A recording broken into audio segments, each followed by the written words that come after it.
first attempt at an advanced speech. Sit back and take heed and listen.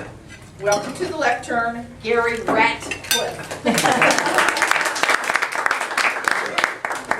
Thank you very, very much.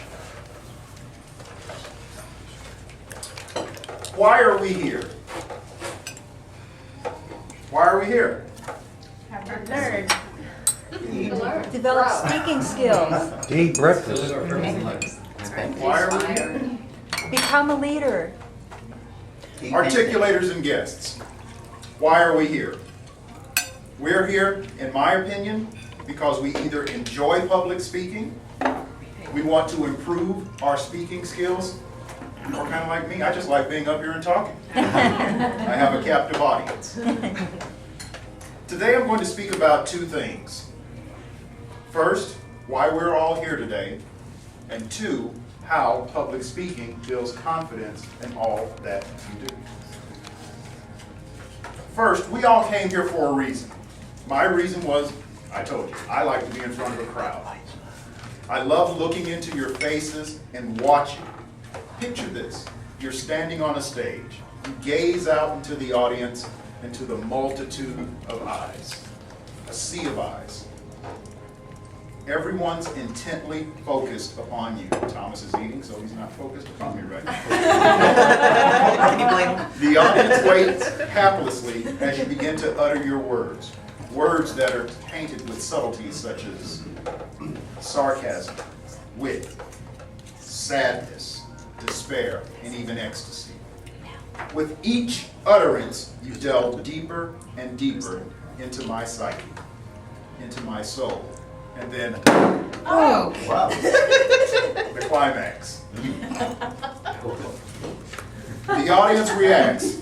Sometimes there's laughter, sometimes there's not. The sweet symphonic sounds of the audience embracing my sometimes feeble attempts at humor. The sarcasm, especially when only a few select people understand the sarcasm. I think Jenny's kind of there with me sometimes. That's why I love public speaking. It gives you, for a moment, the ability to control and to bring the audience a little bit deeper into your world, into your understanding.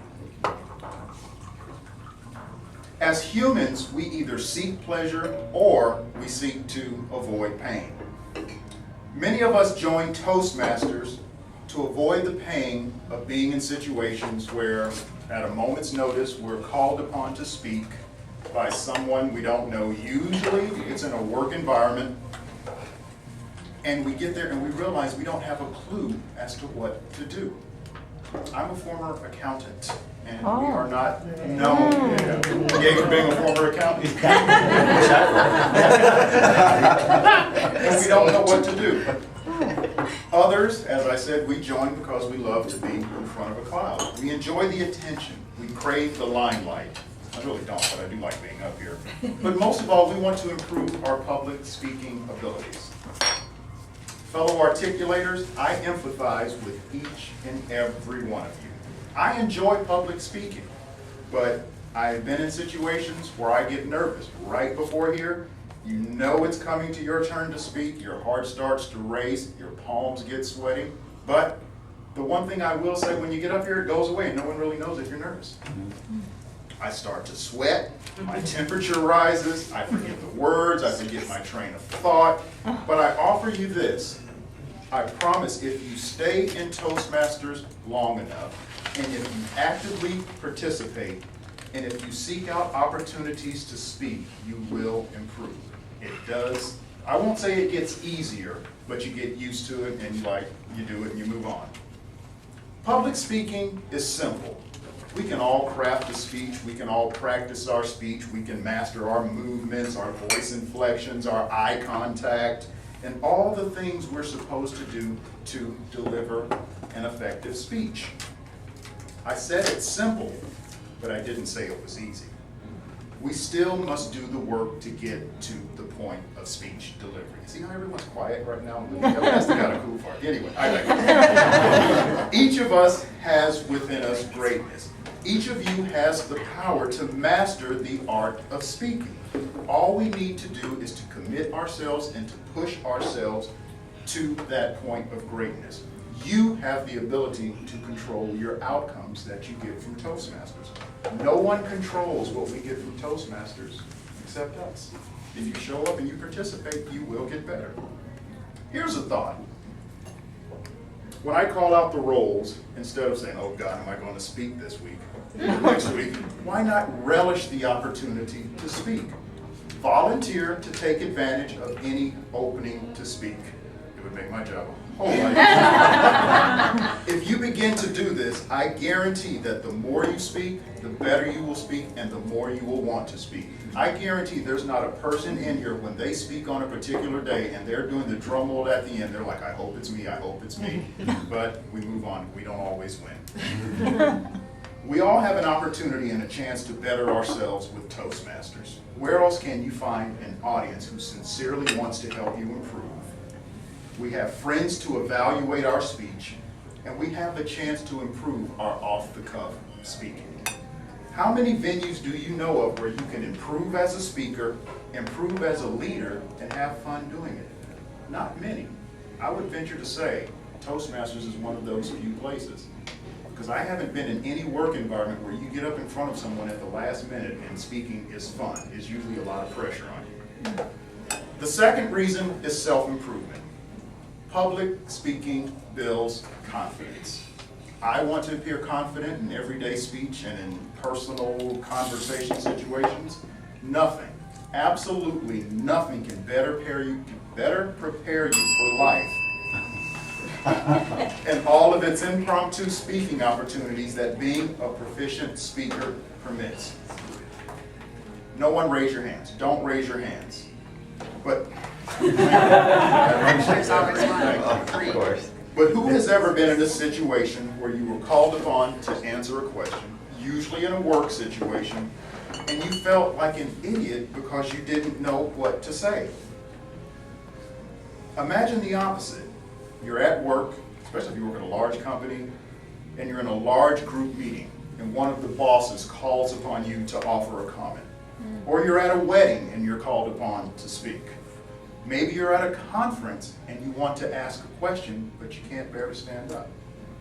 In each of these situations, you hear your name called. We all recognize our names, or maybe there's someone in the audience with the same name that we still look up.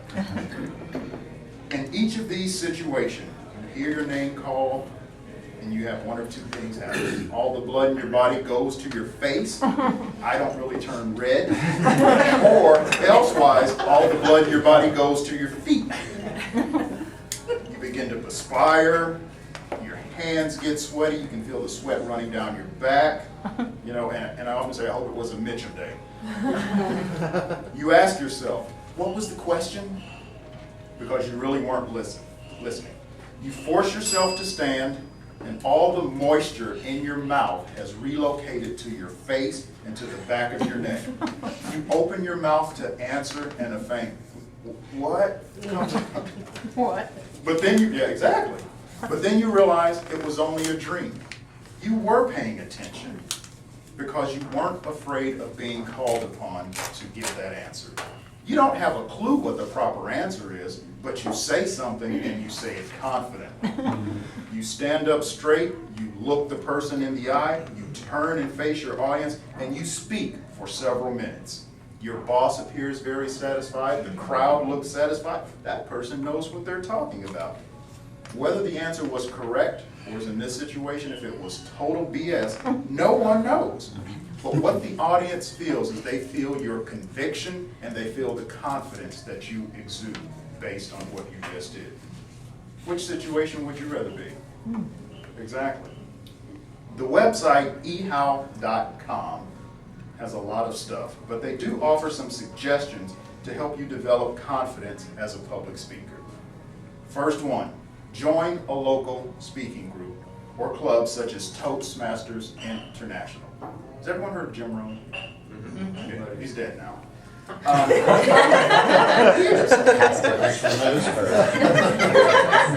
But he once said that we are an average of the 5 people we spend the most time with, which makes you really think. Interesting. Wow. Yeah, exactly.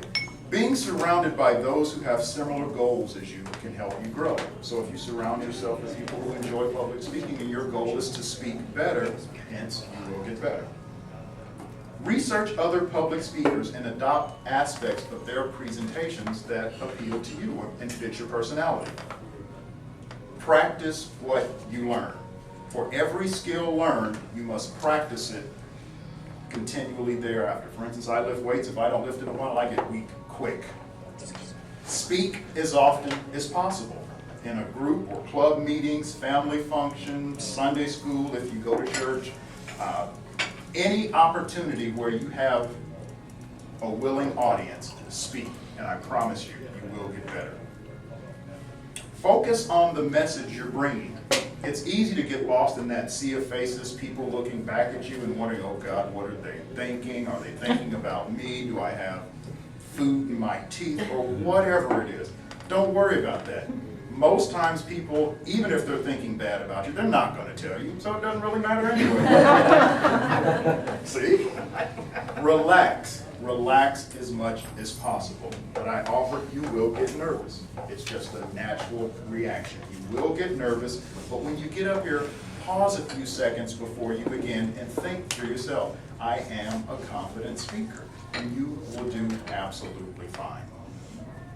Public speaking builds confidence by forcing you to get over your fears. The ability to not be afraid at the lectern has given me more confidence and the ability to think a bit faster. Especially when you have children, that's helpful. Everyone, close your eyes for a second. Imagine yourself in front of an audience. You speak confidently, eloquently, and graciously.